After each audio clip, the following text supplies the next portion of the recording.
እነ መስኪ ትንሽ ሞደርን ስለሆኑ እናትና አባት ነበር የሚሰሩት። እናትየው ባንክ ሰራለች፣ አባትየው ነገር ይሰራል። የሚገርማቸው ነገር ግን ያው ሁሉ ቤተሰብ 10 እኛ ቤትማ 10 ልጅና ልጅ እናትና አባት 12 የጎረቤት ልጅ አለ። ወደ 16 ነው ነን ነው ድመትና ውሻ እነሱስ መቀለብ። በተግባር ግን በጣም ጥቂት የሚባሉ ሰዎች ካልሆኑ በስተቀር የልማድ ነው። እንደ ካልቸር ነው ቤተክርስቲያን የምንሄደው፣ በዓለም እናከብረው፣ ምን የምንለው እዛ ያለውን ነገር ስለሚያስደስተን አይነት እንጂ በትክክል እግዚአብሔርን ፈልጎ ከእግዚአብሔር ዋጋ አገኛለሁ። የዓመት በዓል የበግ ዋጋ ከ25000 እስከ 30000 ይገባል። የበግ ዋጋ ከዛም በታች አለ። ምናልባት በቃ የደከመ ምናምን አለ ቤት ይገዛል 25። አንድ ህዝብ አንድ የእግዚአብሔር ልጆች እንዲሆኑ ማድረግ የትኛውም ቤተክርስቲያን የኢትዮጵያውያን ነው፣ የክርስቲያኖች ነው።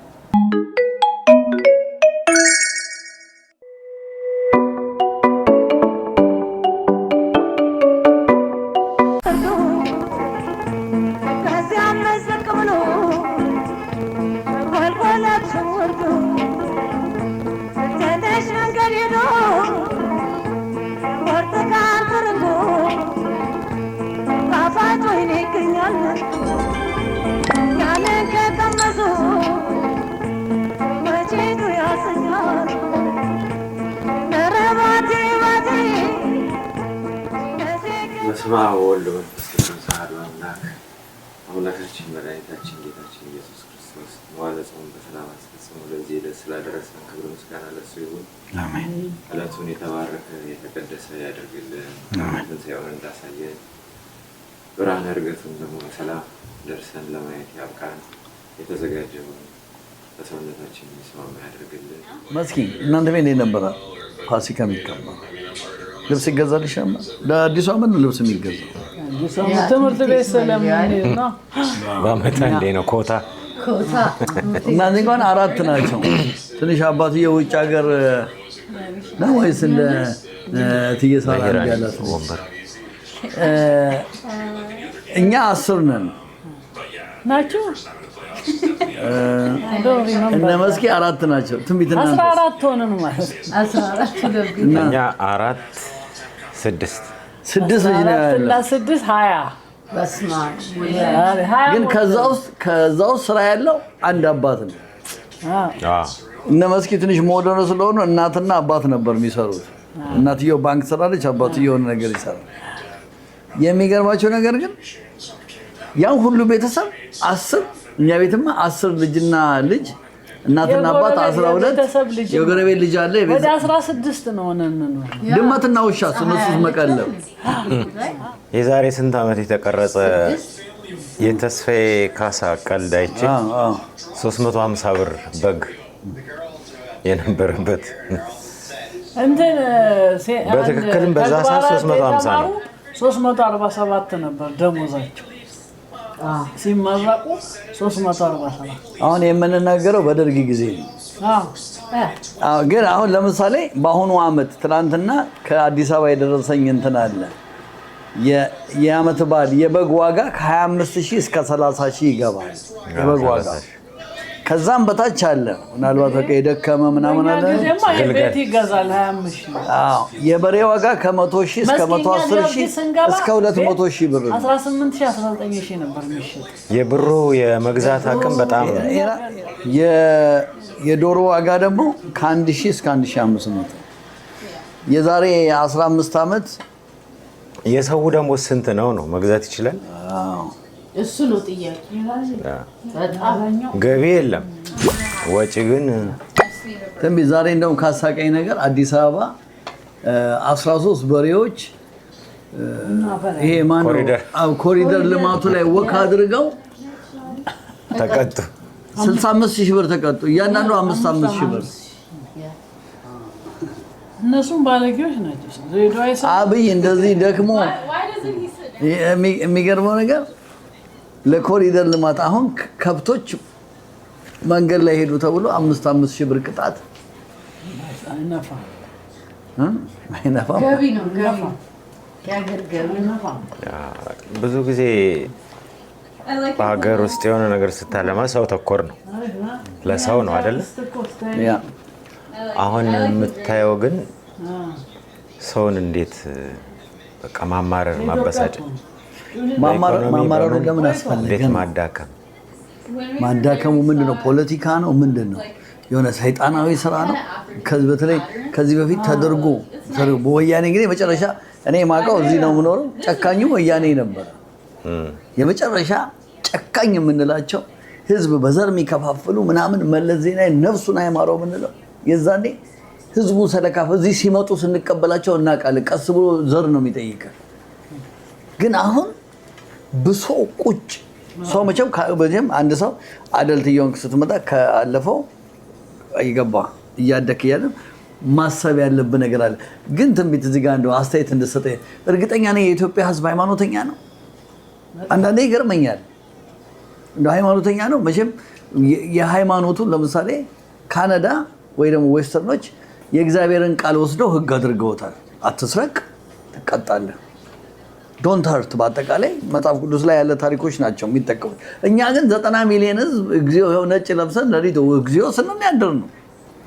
ስንቶቻችንን ከዛ ውስጥ ነው ሀፉ እንኳን የእውነት እግዚአብሔርን ብናምን ለዚህ ሁሉ አደጋ እንጋለጣለን። እንግዲህ መቼም አንተ ትሻላለህ ከኔ ብዬ ነው። ኢትዮጵያውያን እውነት ነው የሃይማኖት ተከታዮች ነን ነው የምንባለው። በተግባር ግን በጣም ጥቂት የሚባሉ ሰዎች ካልሆኑ በስተቀር የልማድ ነው፣ እንደ ካልቸር ነው ቤተክርስቲያን የምንሄደው፣ በዓል የምናከብረው፣ ምን የምንለው እዛ ያለውን ነገር ስለሚያስደስተን አይነት እንጂ በትክክል እግዚአብሔርን ፈልጎ ከእግዚአብሔር ዋጋ አገኛለሁ ብሎ የሚሄደው በጣም ጥቂት ነው። ከሺህ ምናልባት 1-2 ቢገኝ ነው አይደለም። ምዕመናኑ አገልጋይ የምንባለው ከካህናቶችም ጭምር ማለት ነው፣ የቤተክርስቲያን አባቶች።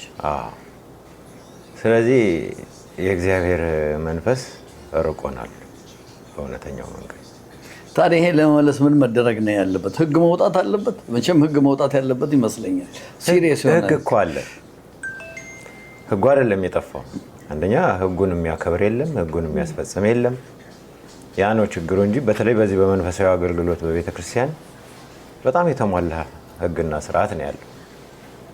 አስቀድሞ ግን ህጉን እያፈረሱ ያሉት በቤተ ክርስቲያን ውስጥ ያሉት ህጉን ሊያስፈጽሙ የተመደቡት ካህናቱ ጭምር ስለሆኑ ያንን ማከናወን አልተቻለም። ያ ነው ችግሩ። አሁን ብዙ ነገሮች እየፈረሱ ነው። ሆን ብሎ የፖለቲካ ሰዎች ያዘጋጇቸው ሰዎች ነበሩ። እነዛ ሰዎች ካድሬ የነበሩ መነኮሳት ሆነው የቤተክርስቲያን ኃላፊ የሆኑ አሉ። እስከ ጵጵስና ማድረግ የደረሱ አሉ። ካድሬዎች የነበሩ በወያኔ ጊዜ ገርማ በዛ መንገድ ነውር የሚባሉ ነገሮች ሁሉ በአደባባይ ትክክል እንዲመስሉ እየተደረጉ ሰው እንዲለማመደው ተደርጓል በረጅም ጊዜ። አሁን ያንን ሰው እየለመደው ነው። ድሮ መነኩሴ ሴት ልጅ አቅፎ ሲሄድ ብታይ ይሄ ምናምን ነው የምትለው። አሁን ኖርማል ነው፣ በቃ ኖርማል ይሁን እየተለመደ ያንን ኃጢአት የማለማመድ ነገር እውነት ነው። እና ስለዚህ እግዚአብሔር ከኛ ጋር ነው ማለት አይቻልም። ግን እሱ ቅጣቱ ሳይበዛ ይቀራል በዚህ ኃጢአታችን። መቼም ከዚህ በላይ እንግዲህ መቼም ታግሶን ነው እንጂ ከዚህ በላይ ነበር። ወንድም ወንድሙን የሚያጠፋበት ዘመን ነው እንግዲህ። እኛ እስካልተመለስን ድረስ አይቆምም ይሄ ነገር፣ በምንም መልኩ አይቆምም። እኛ ወደ እግዚአብሔር መመለስ መቻል አለብን። አሁን የሚፋቀር ሰው የለም፣ እንኳን ሰው ለሰው ቤተሰብ ለቤተሰብ የምንሰማው ነገር ትንሽ ለጆሮ የሚከብድ ነው። ያገዳደሉን ሁኔታ ሰው እንዴት እንደሚያጠቁ ስትሰማ የት ነው የተማሩት እነዚህ ሰዎች ናቸው የምር ወይስ ሌላ መንፈስ መጥቷል የሚያሰኝ ነገር ነው የምትሰማው። የሃይማኖት ሀገር ነች። ለሰው ስታወራ ተረት ነው ይመስለው። እንግዳ ተቀባይ ነው እንደዚህ ነው ምናምን የሚባለው አሁን ያለው በተግባር የምናየውና የምንናገረው ነገር በጣም የተራራቀ ነው። እኛ ግን እዛው ስለኖርን ስለምናውቀው የሚነገርህን ነገር እውነት ነው ብለህ ትላለህ። ከኛ በኋላ ያሉት ትውልዶች ግን ይህንን አይቀበሉም። የሚያዩትን ነው የሚያምኑት። እንግዲህ ተመልካቾቻችን እንደምትመለከቱት በአሁኑ ሰዓት የምንገኘው ቤተሰብ እህቴ ቤት ነው። ከእህቴ ባል አጠገብ ያለ መስኪ ያለች እየተበላ እየተጠጣ ነው። የፋሲካ በዓል ነው፣ የትንሣኤ በዓል ነው። እንግዲህ በትላንትናው ምሽት በቶሮንቶ ቅድስተ ማርያም ቤተክርስቲያን እንዲሁም ደግሞ ደብረ ገነት አቡነ ተክለ ሃይማኖት ቤተክርስቲያን ድብልቅልቅልቅ ያለ መቀመጫ መቆሚያ ጠፍቶ በዓሎች ተከብረዋል። ደስ የሚል ነው። እስከ ሁለት በገብርኤል ለንደን ኦንታሪዮ ኪችነር እንደገና ደግሞ ተመልካቾቻችን አሁን ዊንዘር ኦንታሪዮ ቅዱስ ሚካኤል ተከፍቷል። ሚሲሳጋም ሊከፈት ነው። እንግዲህ ቤተክርስቲያኖች አሉ። ማህበረሰቡ ትላንትና እንደውም ማታ ላይ እንደዚህ ተሰብስበን በአጋጣሚ እዛ ቀጥታ ስርጭት ሳሰራጭ እውነት እንደዚህ ተባብረን ቤተክርስቲያን ውስጥ እየሰራን ከዚህ ወጣ ብለን ሌላ ነገር መስራት ይቻላል። ኢትዮጵያኖች እንደ ሰው ልጅ እንግዲህ በተለይ በአሁኑ ሰዓት ትንቢት ዓለምን የተቆጣጠረው የካቶሊክ ቤተክርስቲያን ነው። ካቶሊክ በአመት አንድ ጊዜ እንደዚህ ለኢስተር እያንዳንዷ ካቶሊክ ለዋናው ካቶሊክ ብር ይልካል፣ መባውን ይልካል። ያንን ይዘው ነው ዓለምን የሚንቀሳቀሱት። የኛ የኦርቶዶክስ ቤተክርስቲያን ትንቢት መቼም ካንተ ባልበልጥም ባላቅም ብዙ ንብረት ራሱ አላት። ሰሞኑን በስላሴ በጊሸን በምናምን ተብሎ ኃይለኛ ልመና እኛም እንደ ቴሌቪዥን እንደ ብርሃን ቲቪ ተካፍለናል። እንደው የት ነው ገንዘቡን የሚያደርጉት? መባዓ እንደውም በእንጃ የኢትዮጵያ ሕዝብ በጣም ብር እንደሚሰጥ ያስታውቃል። ያው ታውቃለህ፣ ምክንያቱም 20 ሚሊዮን ተጠይቆ ራይዳዌ ነው የተከፈለው ሁሉም ሰው ለነፍሱ። ግን ነፍሱን ብቻ ሳይሆን መጀመሪያ በተግባር የሚታዩ ነገሮች የሉም ለማለት ነው። መቼም እዚህ ነው ያለው። የኢትዮጵያ ቤተክርስቲያን አሁን ያለውን ሁኔታ በምትመለከትበት ጊዜ በአንድ ቤተክርስቲያን ውስጥ ለቤተክርስቲያኑ ከሚያስፈልጉ አገልጋዮች መጠን በላይ በከፍተኛ የሰው ኃይል የተጨናነቀ ነው። በጣም ትንሽ ከሚባለው ቤተክርስቲያን ትልልቅ እስከሚባሉት ካቴድራል ማለት ነው። በዛ ላይ ለህብረተሰቡ ወይም ለአገልጋዮች ካህናት የሚጠቅም ስራ አይሰራም። በአብዛኛው እንደዚህ ሰው ተኮር የሆነ አገልግሎት መፈጸም እንዲቻል ብዙም ጥረት አያደርጉም። ከምዕመናን የሚገኘው ገንዘብ መልሶ ለካህናት ደሞዝ ነው የሚሆነው። እንደገና ህንፃ ይጀምራል፣ ለዛ ደግሞ ይለመናል። እንደዚህ እንጂ እቅድ አውጥተው በራስ አቅም ራስን ፍላጎት ማሟላት የሚቻልበትን ሀሳብ መንደፍ የሚችል የሚያወጣ ሰው ምንም አልተገኘም። በቤተክርስቲያን ብዙ ንብረት እኮ አላት ኢትዮጵያ ኦርቶዶክስ ቤተክርስቲያን። በቤተ ክህነት ደረጃ አዎ፣ ግን ማኔጅ ማድረግ የሚችል እንትን የለም። በግለሰቦች ኪስ የሚገባው ይበዛል በአብዛኛው። ስለዚህ ያንን ቤተክርስቲያን የምታገኘውን ነገር በአግባቡ ወደ አንድ ቋት እንዲገባ ተደርጎ ፕሮጀክት እየተነደፈ ይሄኛው ለዚህ ይሄ ለዚህ ተብሎ ያንን በአግባቡ የሚያስተዳድር ሰው ቢመደብ፣ ህጉም በራሱ መስተካከል ያለባቸው ነገሮች አሉ አስተዳደራዊ መዋቅሩ ላይ። ያ እስካልሆነ ድረስ ሰው መቅጠራቸውን አያቆሙም፣ እነሱ መለመናችንም አናቆምም። ህዝቡ መስጠት ካቆመ ይቆማሉ። ባለፈው ግን ለምሳሌ አሁን ቦሌ መድኃኒዓለም ለመቀጠር 1 ሚሊዮን 500 ሺህ ምናምን የሚል ሩመሮች በጣም አለ። አንድ ቤተክርስቲያን እንግዲህ የቤተክርስቲያን አባት ነፍሱን እንትን ያለ ነው አይደለ? መሆን ያለ ዓለማውያን ናቸው። አሁን መንፈሳውያን ናቸው የሚባሉ አይደለም ቤተክርስቲያን ውስጥ ያሉት በአብዛኛው፣ እኔንም ጨምሮ ማለት ወደ ራስ ስሜት የሚያደላ እንትን ያላቸው ናቸው። ትኩረታቸው ሁሉ ገንዘብ ነው እንጂ ፈሪሃ እግዚአብሔር ወይም አገልግሎት አይደለም። አሁን በቤተክርስቲያን ውስጥ የሚያገለግሉ ሰዎች ሁለት ጥቅም ነበራቸው ብናውቅ ማለት ነው። በአገልግሎት እግዚአብሔርን በማገልገላችን ከእግዚአብሔር ዋጋ እናገኛለን። አንድ በነፍሳችን የምንጠቀምበት ትልቁ ነገር ማለት ነው። እዛ ውስጥ በመቀጠራችን ደግሞ ያው ከምዕመናን የሚሰጠውን ነገር በወር በደሞዝ መልክ ለስጋዊ ፍላጎታችን ለምንኖርበት ነገር እንጠቀማለን። ግን በአብዛኛው አሁን በመንፈሳዊ አገልግሎት ላይ የሚመደቡ አባቶችም ወንድሞችም ትኩረታቸው ለስጋቸው የሚሆነውን ምቾት ነው። እንዴት ገንዘብ አግኝተው ቤት እንደሚሰሩ፣ እንዴት ገንዘብ አግኝተው ኑሯቸውን በተሻለ ፉክክር ነገርም አለ። እንደ ገሌ አይነት እንደዚህ ባደርግ የሚል ነገር አለ። በምንም መልኩ ሆኖ ገንዘብ የሚገኝበትን ቀዳዳ ብቻ የማስፋት እንትን ያለው እና ከመንፈሳዊነት ርቀናል። እንግዲህ እንደምትመለከቱት የቤተሰብ ጨዋታ ነው። ማህበረሰቡ ኢትዮጵያዊ ኦርቶዶክስ ሃይማኖትን ለመውቀስ ሳይሆን መስተካከል ያለበት ነገር መስተካከል አለበት። እንደ ኢትዮጵያዊ እንደ ኦርቶዶክስ ሃይማኖት ተከታይ የኦርቶዶክስ ደግሞ ሃይማኖት ተከታይ በተለይ በኢትዮጵያ ታሪክ ትልቅ ቦታ ያላት ነች። ወደ ኋላ ደግሞ ስንመለስ እነ አጼ ምኒልክ ጣሊያንን ወራሪ ኃይልን ለመግፋት ለማስወጣት ታሪክ እየጸለዩ እየሰገዱ እዚህ ጋር ታስታውስ እንደሆነ አዲስ አበባ ይሄ ስደተኛው ሚካኤል ስደተኛው ገብርኤል እየተባለ እንደዚህ ነገሮች በጣም ተደርገው ዛሬ ያለንበት ደርሰናል። ዛሬ ያለን በእርግጥ ትንቢት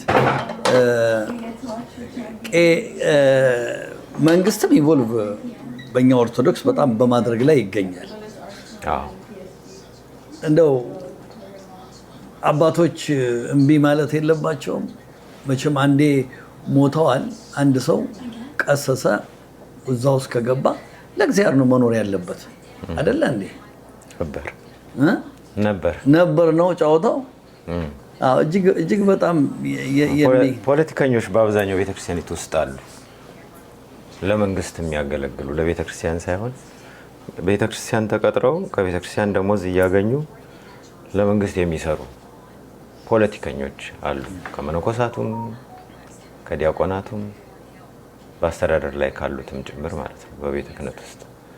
ስለዚህ በአብዛኛው የመንግስት ጫና አለ በቤተ ክርስቲያን ውስጥ። ብዙ ነገር ነው ያለው ጉድለት። አንደኛ በመንፈስ ደካሞች ናቸው። እግዚአብሔርን በማመን ደካሞች ነን ሁላችንም። ስለዚህ ያ ፍርሃትም ነው ወደ መንግስት እንድንጠጋ ብዙ ጊዜ ፖለቲከኞችን ባለስልጣናትን መደገፍ። በዛ ላይ ደግሞ የገሌ ሀገር ልጅ የገሌ ምናምን የሚባል ይሄ ዘረኝነቱ ምናምን ስላለ ብዙ ጉዳት ነው ያለው በቤተ ክርስቲያን። በጣም ትልቅ ለውጥ ያስፈልጋል፣ ትልቅ ስራ ይፈልጋል። የቤተ ክርስቲያኒቱን ህልውና ባለበት ለማስቀጠል ወይም ደግሞ ከገባችበት እንደዚህ የቁልቁለት መንገድ ለመመለስ በጣም ከፍተኛ ድካም የሚጠይቅ ነገር ያው እምነቱ በእምነት መጽናቱ እንዳለ ሆኖ በጣም ብዙ ስራ ያስፈልጋል። እንግዲህ የፋሲካ በዓልን የትንሣኤን ምሳ እየበላን ነው። ከዚህ ከቶሮንቶ ነው። እዚህ አጠገቤ ራስ ለማስታወቅ ያህል ቀሲስ ትንቢት ሀብቴ ይባላል። የእህቴ ባለቤት ነው። መስኪ በግራ በኩል ፒስ በያ ያማን በይ አና ፒስ እና ምሳ እየበላ ነው። ቁርጥ አለ። ከኋላ ደግሞ አሾ አሸናፊ ያለ በካሜራ ሄራኒና ቤቲ ሶፋ ላይ ትንሽ ጋርም ብለዋል። በጣም ትንቢት እንደገና 2 ወር እንበላለን ማለት ነው። ፍስክ አይደል? እሱ ነገር ይሻሻል። 50 ቀን መብላት 50 ቀን ኤክስትራ እንበላለን። ወጾም ነው። ወጾም ሲፈታ ባለ 50 ይባላል። ያ በጣም 50 ቀን እንበላለን። እንግዲህ ትላንትና በዚህ በከተማችን ቶሮንቶ እጅግ በጣም የተለያዩ እንትኖች አሉ፣ ሱቆች አሉ። ለምሳሌ እንደ ቄራ ስጋ ቤት 4 ኪሎ የተለያዩ ሁሉም ቦታ ላይ የመጨረሻ ቢዚ ነበር። እንደውም አንዳንድ ጊዜ ያልጾማችሁም እየሄዳችሁ እንደምትገዙ ሰምቻለሁ። ለጾሙት ደግሞ ልቀቁ። ያጾመው እኮ ነው እንደ ባህል አድርጎት ላይን አፕ እንትን ያለው እና አሁን ደግሞ ከግሪክ ኬክ ልንገዛ ሄደን ጤና ይስጥልኝ። እንኳን አደረሳችሁ ለብርሃነ ትንሣኤው እንኳን በሰላም አደረሳችሁ እያልኩኝ እኛ የምንገኘው ከቄራ ዳንፎርዝ ነው። በዓሉን ምክንያት በማድረግ ዝግጅት ጀምረናል። አሁን ለጊዜው ዶሮ፣ በግ ኦርደር እየተቀበልን ነው። ብዙ እሱ ላይ ነው እየሰራን ያለ ነው። ነገ ከነገ ወዲያ ደግሞ የጥሬም የጥብስም የክትፎም በበቂ ተዘጋጅተናል። እንግዲህ ለበዓሉ ለፈው አመት የዛሬ አመት ምክንያቱም የበግ አጋጣሚ የነጮቹ ሚኒስተርን አንድ ላይ ስለሆነ በዛ ምክንያት ትንሽ የዋጋ ለውጥ አለ። ሾርቴጅ ስላለ ነው። ሌላ የስጋ ላይ ያለ ለውጥ የለም። እኛም በበቂ ተዘጋጅተን እንትን እያልን ነው። ባለፈው ለውጥ ያለው ትንሽ የበግ ላይ ነው። የተጋነን አይደለም። የ50 ብር $50 ምናምን እኛ እንግዲህ አቅማችንን አጠናክረን በኃይለኛው በደንብ ተዘጋጅተናል። በበቂ ሁኔታ ተዘጋጅተናል። ከልምድም ከባለፈው ዓመት ያለን ስህተታችንን የጎደለንን ጉድለታችንን አሟልተን ከባለፈው ዓመት በተሻለ በበቂ እና በጥራት ደንበኞቻችንን ለማስተናገድ ዝግጅታችን ጨርሰናል ብለን እናስብ። ምንም የቀረ ነገር የለም። ኢትዮጵያም ያላችሁ እንግዲህ የምትከታተሉን እኛ ከዚህ ከቶሮንቶ ነው ያለነው። በዓሉን እንግዲህ በሰላም የጤና የፍቅር እንዲሆንልን እመኛለሁ። እናመሰግናለን። ጤና ይስጥልኝ። እንኳን አደረሳችሁ፣ እንኳን አደረሰን። መልካም ስራ ይሁንላችሁ፣ መልካም ዓመት በዓል ይሁንላችሁ። 4 ኪሎ ነው የምገኘው። ስሜ ድሉ አድማሱ እባላለሁ። የመንግስቱ ወንድም ነኝ። ይኸው ተዘጋጅተናል። በጉንም በሬውንም ቁርጡንም አዘጋጅተናል። ኑልን፣ ጠይቁን፣ እናስተናግዳቸዋለን። መልካም ዓመት በዓል። 4 ኪሎ የቁርጥ ስጋ በጥሩ ሁኔታ ያለ 1 ፓውንድ ስጋ 10.50 አለ። 10 ፓውንድ በጣም አሳሳቢ ነው። በተረፈ እንግዲህ በተለይ በሰሞኑ ኢትዮጵያ ውስጥ በተለያየ ሁኔታ እንግዲህ ዓመት በዓል በሚከበርበት ጊዜ በተለይ በአማራ ክልል፣ በኦሮሚያ ክልል በድሮን ጥቃቶች ደርሰዋል። በተለይ አማራ ክልል ከ150 ሰው በላይ እንደተገደለ ኢንፎርሜሽኖች ያሳያሉ፣ ሰምተናል። እጅግ በጣም ማዝነናል። ወንድማማች ነው እየተገደለ ያለው። በተለይ እንደ ካናዳ ውጭ የምንኖር ኢትዮጵያኖች ጥሩ ህይወት አለን፣ እዚህ እንኖራለን። ግን የኢትዮጵያ በጣም ነው የሚያሳዝነው። ትንቢት እንደው አመሰግናለሁ። ያው ተመልካቾቻችን ቤተሰብ ስለሆነ ነው። ምናልባት ተመልካቾች ለምን ቄሱን አላከበረው ምናምን እንዳትሉ ፈቃድ ጠይቄያለሁ። ወንድሜ ስለሆነ ነው እንጂ በቤተ ክርስቲያን እንትን ቀሲስ ትንቢት ነው የሚባለው። እዚህ የኛ የደብረ የተክለ ሃይማኖት ቤተ ክርስቲያን አባት ነው። እንግዲህ እንኳን አደረሳችሁ እንላችኋለን። ሀገራችን ኢትዮጵያ ሰላም ያደርግልን። ሌላ መጨመር ያለብን ነገር እንግዲህ ኑሮ ውድ ነው። በተለይ እጅግ በጣም የምናዝነው በዚህም በቶሮንቶም ባለመተባበራችን ብዙ አደጋዎች አሉ። ቤተክርስቲያኖች ማሰብ ያለባቸው ጉዳይ አለ። ህፃናቶች ከቤተሰቦች ጋር ሆነን ወደ ቤተክርስቲያን ማምጣት፣ ትምህርታቸውን እንዲማሩ በትክክል ማድረግ አለብን። ባለፈው አመት ከምናምን ከ10 ልጅ በላይ ኢትዮጵያዊና የኤርትራ ማህበረሰብ በጥይት እንደተገደለ ድራጉስ ገብተው ኢንፎርሜሽኖች አሉ። ይሄ ሁሉ የኛ ልጆች ናቸው። እንግዲህ ሀገራችን ለቀን ከመጣን በኋላ ደግሞ እዚህ ብዙ መስራት ያለብን ስራዎች አሉ። እሱም ያንዱም የአባቶች ስራ ነው። በየቤተ ክርስቲያኑ ጥሩ ነገር እየተሰራ ቢሆንም መጨመር አለበት። እንደ ኮሚኒቲ ተዋቅሮ ብዙ መሰራት አለበት። እንግዲህ በተለይ ደግሞ ያው ጠቅላይ ሚኒስትር አብይ አህመድ እጅግ በጣም ብዙ ሰዎች ወደዚህ ልኮልናል። እንግዲህ ጥሩ አስተዳደር ስላልሆነ ሰው ሸሽቶ ወጥቷል። ያለውም የሌለውም እግሬ አውጪኝ ብለዋል። እንደውም በቀደም አንድ ፓይለት አግኝቼ አንድ አውሮፕላን ከፍቼ ወደ ካናዳ የሚሄድ ብል ወዲያው ነው ሞልቶ የሚተርፈዋል። እና ኢትዮጵያ ውስጥ በጣም ብዙ ችግር አለ። እንግዲህ ጸሎታችንንም እግዚአብሔር እንዲሰማን በመጨረሻ እንደውም መልእክት አስተላልፍ። እሺ፣ አመሰግናለሁ። መልእክት እንግዲህ ማስተላለፍ አለብኝ ብዬ የማምነው እኛ እዚህ ያለነው ኢትዮጵያውያን ሀገራችንን ጥለን ተሰደን ወጥተናል። በስደት ባለንበት ደግሞ መተባበር፣ መተጋገዝ ግዴታችን እንደሆነ ሁላችንም ማወቅ ማመን አለብን። ፖለቲካ ስሜት ያለው ሰው በውስጡ የሚያምነውን የሚከተለውን የፖለቲካ ዓላማ መደገፍ ይችላል። በኢትዮጵያዊነት ግን መተባበር የሰውነት ባህሪ ነው።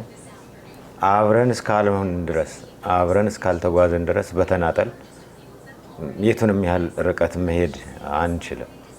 ስለዚህ መተባበር እንደው ከሞትን በኋላ እንኳን እንደው የተከበረ አስከሬን ክቡር ነው አይደል? ወደ ሀገር ቤት መሄድ ነው የሚፈልገው ሁሉም ሰው። እዚህ ኢንሹራንስ እንኳን ገዝቶ ለቀብሩ የሚሆን ነገር ማዘጋጀት የሚችል ሰው የለም። ብዙ ልማድ የለም እንደዚህ አይነት ነገርና ሁለት ሞት አይነት አስከሬን አስቀምጦ ገንዘብ መለመን በጣም ውርደታችን ነው ይሄ። በእንደዚህ አይነት ነገር ላይ እንደው መተባበር ቢቻል በህይወት እያለን ከተጋገዝን እኮ ስንሞት ለሚሆነን ነገር ስንቃናጣ። በሃይማኖት ረገድ ሲታይ ደግሞ አንድነት፣ ህብረት፣ መተባበር፣ መተጋገዝ፣ መተዛዘን ግዴታ የሃይማኖታዊ ግዴታችን ነው።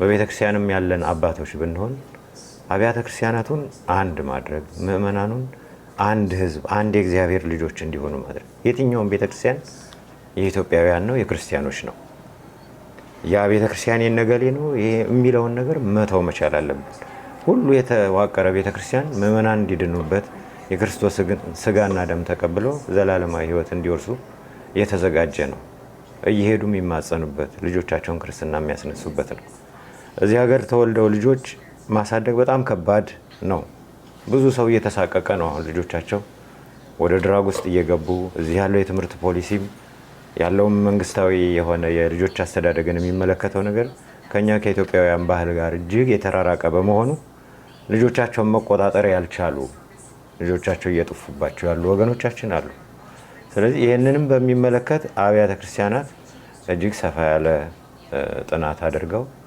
በመተባበር መስራት አለባቸው አገልግሎታችንም ቢሆን በጋራ ቢሆን እግዚአብሔር የሚቀበለው ያንን ነው የጋራ አገልግሎታችንን ነው የሚቀበለውና ምእመናንም ብንሆን የነገሌ የሚለው ነገር ብዙም የሚያስኬድ አይደለም ሃይማኖታዊ አይደለም የኛ የሚለውን ይዘን ሁላችንም በመተባበር በአንድነት መንፈስ እንደውም ሀገራችንን ወደፊት የምንገነባ እዚህ ራሳችንን ችለን ተጋግዘን በእውቀት የጎለበቱ በሃይማኖት የጸኑ በሀገር ፍቅር የጸኑ ምእመናን አፍርተን ሀገራችንን መልሰን መገንባት የምንችል ትውልድ እንድንሆን እግዚአብሔር ፈቅዷል ነፃ ሀገር ነው ማንኛውንም ነገር መስራት እንችላለን መናገርም ይቻላል መስራት ይቻላል አቅማችን የፈቀደውን ማድረግ እንችላለን እዚህ የሀገሪቱ ፖሊሲ ስለሚረዳንና ይህንን ብናደርግ ታሪካውያን እንሆናለን ቤተክርስቲያናችንን እናበለጽጋለን እንረዳለን እንግዲህ ተመልካቾቻችን እስከ አሁን ድረስ ያለንን ቆይታ በዚሁ እናጠናቀቃለን ከቄሲስ ትንቢት ሀብቴ ጋር ቤተሰብ ውይይት ነው የተጫወትነው በአጋጣሚ ምናልባት ይጠቅማል ነው ስሜታችንን ለመናገር ያህል ነው የተወያየ ነው እንግዲህ እንደምታውቁት ያው ብርሃን ቴሌቪዥንን ሰብስክራይብ ላይክ ሼር እንድታደርጉ ከወዲሁ እንጠይቃለን ወደፊት ደግሞ እንግዲህ መጪው ዓመትም የሰላም የፍቅር ያድርግልን ሀገራችን ሰላም ያድርግልን ጸሎታችንን ሰምቶ መድኃኔዓለም ሀገራችንን ሰላም ያድርግልን ጦርነት በጣም የሚሰለችና የሚያስጠላ ነው ኢትዮጵያ ውስጥ ቀን በቀን ብዙ ችግሮችን እንሰማለን መድኃኔዓለም ሀገራችን ሰላም ያድርግልን ጤና ይስጥልኝ ብርሃኑ ነኝ ከብርሃን ቴሌቪዥን ወደ ስካርብሮ አካባቢ ነኝ ያለሁት ከዚሁ ከቶሮንቶ